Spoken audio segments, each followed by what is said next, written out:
Hey everyone, welcome back. Today we're going to take a look at Terraform variables and specifically how to pass in a variable file. What you can do is set multiple variables as values inside a single file and then pass that using the CLI with Terraform to actually set those. Now, variables are useful when you create your resources because you can then reuse the Terraform files across multiple environments. And during the course of the series, we are actually going to build out our infrastructure to span multiple AWS accounts. We're going to start off with a single account and then move and rename it to a dev account, then create a testing or staging account, and then ultimately production. And at the end, when all of this is done, we will have a single directory with some Terraform files defining our infrastructure, and then another directory with 3 individual variable files with the values for those different environments. So they'll all look exactly the same, except the values will be different. So let's jump into the console so I can show you how to set up these variables inside Terraform. So what we have here is our Cloud9 environment from before, and I've just gone and run the Terraform plan and apply to make sure that our infrastructure is in the same state as it was the last time we ran it. So the first thing we want to do is we want to create a new file to define our variables in. And I haven't covered this before, but with Terraform, you can actually have as many .tf files in the folder as you want. Terraform will actually take all of those, concatenate them into one large data set, and then run define the dependency graph based on what you have inside those files. So you can move things between different files without having Terraform be affected by it. So for example, a good practice is to extract your providers into a specific provider file. So let's create one called providers, like that, .tf. And what I'm going to do is I'm going to cut this out of that example file. I'm going to put it inside the provider file over here and then hit the save button. Cool. So now what I can do is I can go ahead and say Terraform plan, and there shouldn't be any differences. So it'll take a few seconds. So let's just wait for that to run. And here we go. Boom. No changes. Awesome. That is what we want to see. So now let's go ahead and create that variables file and and start using it. So variables inside Terraform. What we want to do is, if I go to my example file over here, we can see that down here in my EC2 instance, I have the size hard-coded as well as the name for the instance. So let's take a look at this instance type first. So I'm going to grab this string over here, cut it out, and then we go to our variables file and create a variable for this called variable, and we're going to call it EC2 instance type, like that, and then curly braces like that. Now you can leave it as is and it defaults to a string type, but I personally prefer to always be very explicit with the data types that I'm dealing with. So we go ahead and define it as string.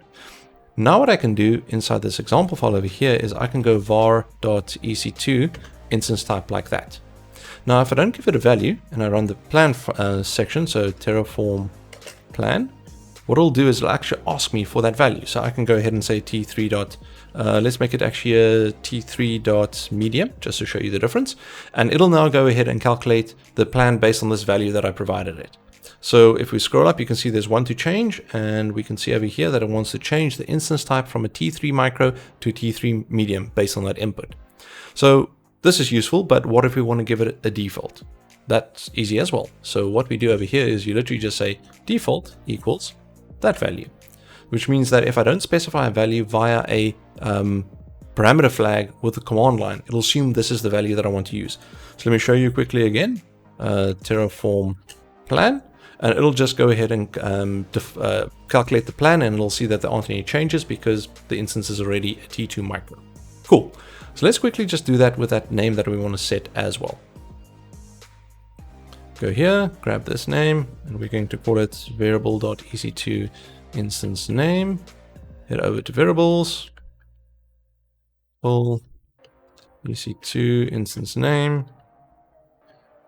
Type is also a string, and then default equals that. Cool. Let's just run a plan once more just to make sure that we don't have any typos or any mistakes. And we are good to go. Cool. Okay, so this is all very fine and well, but now how do I actually set these values or override them with the CLI? Well, you do the following. So let's say I want to do that T3 medium again. I would go Terraform apply, and then I just specify the flag for variable, and I set this equal to, and this is a string quoted key value pair. So I say EC2 instance type like that, and I set it equal to t3.medium like that. And now we just run it.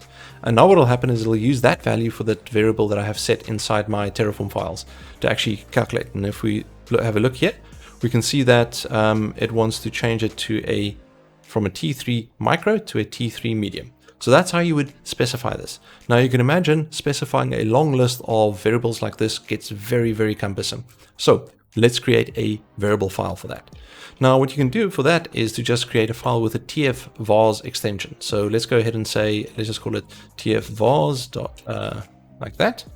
And what I'm going to do in here is I'm actually going to grab these and set the values as key value pairs.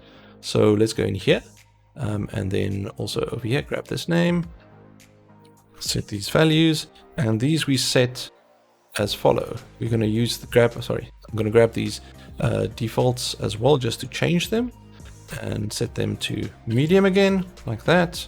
And variables, let's just grab this name, and I'm going to remove this default just to show you that you can both override as well as provide a value, not have to specify it on the command line. Cool, so we've got those.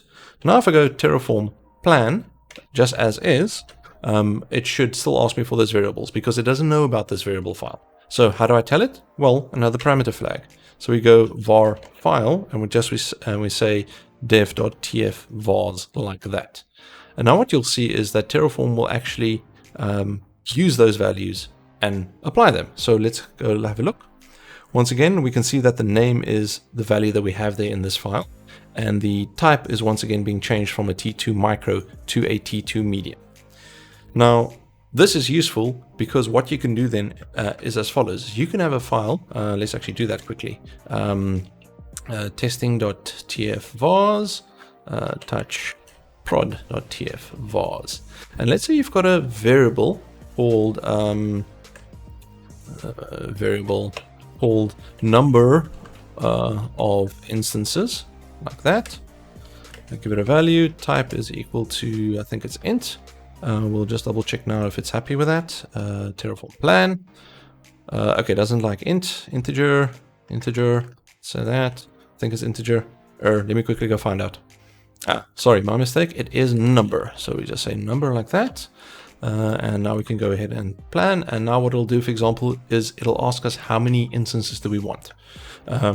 So now when we look at our different files, so let's say dev like this, and we go this value, set that over there. And for dev, we only want one. Now what we want to do is for production over here, let's say we want a large instance, or even let's make it a C5 large because we want sustained throughput on our production servers, and we want 5 of these. So now if I want to create my infrastructure for production versus dev, what I would do is it'll be a case of Terraform plan with var file equals to dev.tf-vars like that, versus the same, except it'll be the prod one. So all we do is that prod.tf-vars, and those will actually then pass different values to Terraform. So this is how you get to that point where you've got infrastructure parity between your different environments, because you can pass these files with the different values in them between those ones. And that is it for variables for today. Hope you enjoyed this video. If you did, please hit the like and the subscribe button. The like button helps others discover this video, and the subscribe button will help you be notified about future videos. So I plan to be releasing quite a few in the next couple of weeks, all focused on Terraform, and we're going to be building towards that multi-AWS account setup that I spoke about earlier. I'm also going to be creating a makefile that I use to wrap a lot of the Terraform commands to make it very, very simple to actually just jump between the different environments. So once set up, there's very little that you have to keep track of when you want to jump between the environments. So stick around for that. You can see the link to the next video inside the screen in the next few seconds. Till we see you next time. Bye.